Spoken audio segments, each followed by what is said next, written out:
Welcome you all in the new lecture of genetic engineering techniques.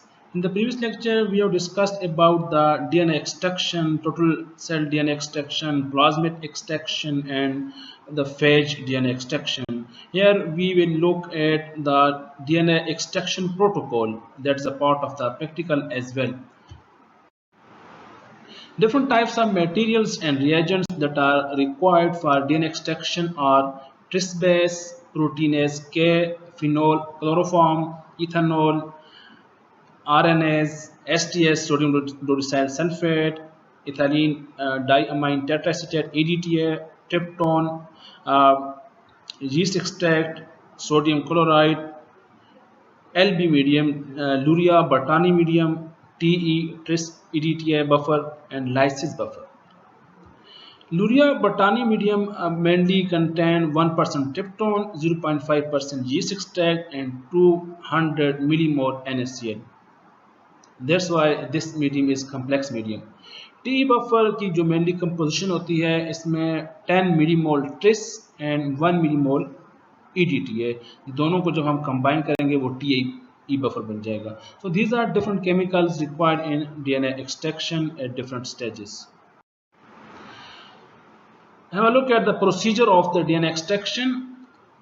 Transfer 1.5 ml of overnight E. coli culture that is grown in LB medium to an Eppendorf tube and centrifuge at maximum speed for 1 minute to pellet the cells. जो हमने bacteria को Luria बटानी medium में grow किया 24 hours के लिए overnight हमने जो culture किया ब्रॉथ मीडियम में लिक्विड कल्चर में उसको हमने उस कल्चर में से 1.5 ml हमने एपनड्रॉफ ट्यूब में ट्रांसफर करना है. After the transfer of the culture in eppendorf tube we centrifuge the eppendorf tube at maximum speed for 1 minute. इस सेंट्रीफ्यूगेशन से क्या होगा, जो दो लेयर्स बन जाएंगी, एक पैलेट जो बॉटम लेयर है और टॉप वाली सुपरनेटेंट. तो हमने क्या, जो हमारे सेल्स हैं वो पैलेट में प्रेसिपिटेट कर जाएंगे. हमने फिर इस पैलेट को जो जिसमें हमारे सेल्स मौजूद हैं इसको हमने फिर लाइसिस सॉल्यूशन में फिर रिसस्पेंड कर देना है. These are the Eppendorf tubes that can be used for DNA extraction and for different purpose in the laboratory.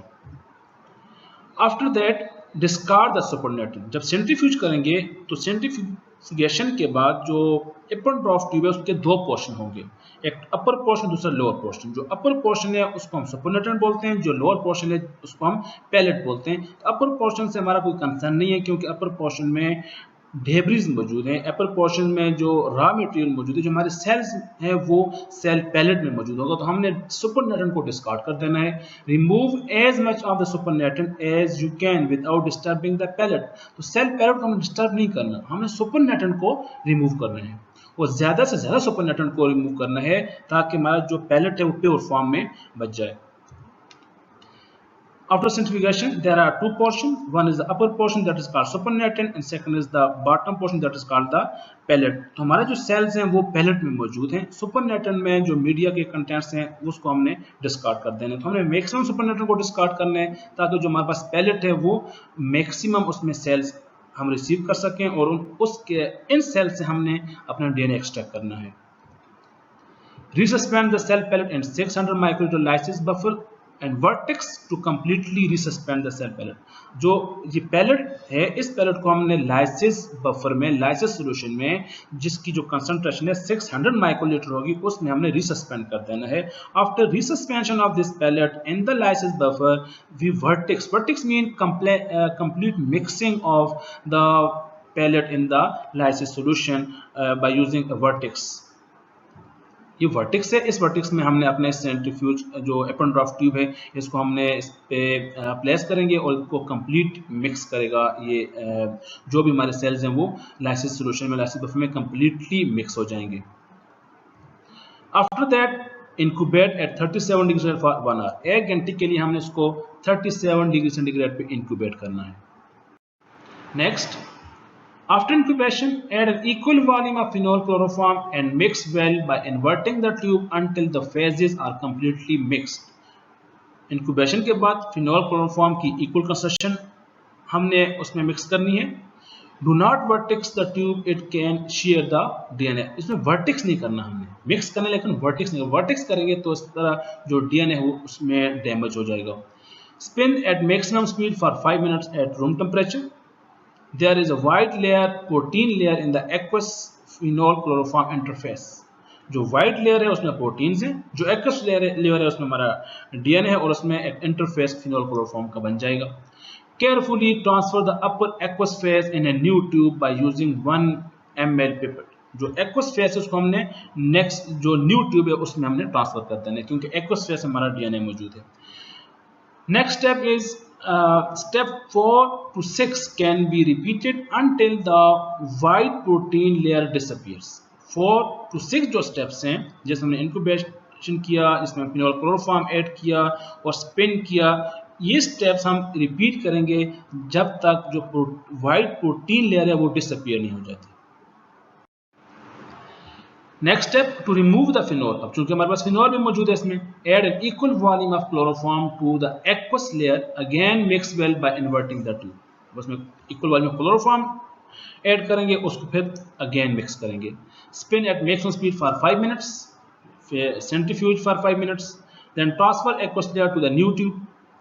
The precipitate to precipitate the DNA, add 2.5 to 3 volume of cold 200 proof ethanol and mix gently। जो ethanol होगा इसमें हम जो इस्तेमाल करेंगे उसकी जो temperature पे हम प्लेस करेंगे -20 डिग्री पे हम उसको जब प्लेस करेंगे उसको उसका 2.5 to 3 वॉल्यूम हम कोल्ड या चिल इथानॉल ऐड करेंगे। After that we will mix.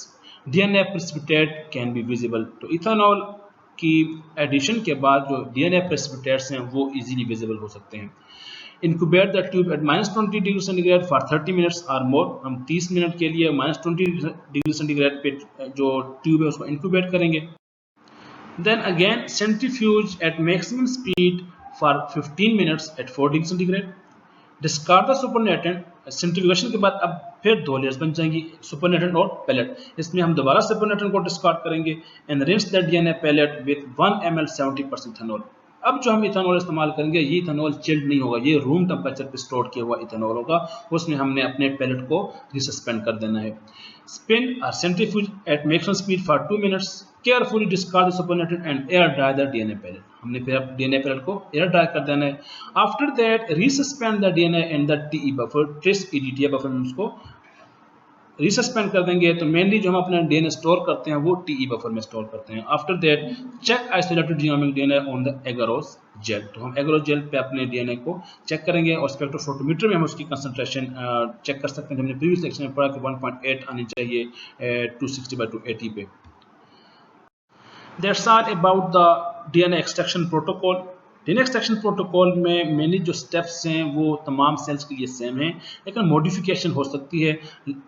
हमने सेल को रिसीव करना है, हवा वो कल्चर से करें, हवा वो प्योर कोई भी सेल हम रिसीव करें।